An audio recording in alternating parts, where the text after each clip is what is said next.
সবাইকে স্বাগতম। আজকে আমরা আনবক্সিং করতে যাচ্ছি একদম নতুন পোকো M7 Pro 5G। চলুন দেখি এই ফোনটার বক্সের ভেতর কি কি জিনিস পাচ্ছি।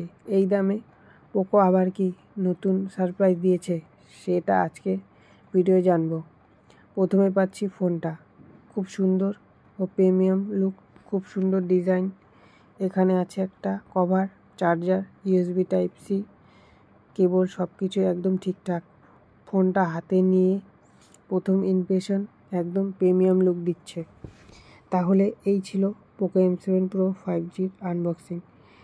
রিভিউ ভিডিও আসছে খুব শীঘ্রই, সাথে থাকুন, পাশে থাকুন। ভিডিওটা ভালো লাগলে একটা লাইক দিয়ে চ্যানেলে সাবস্ক্রাইব করে পাশে থাকুন।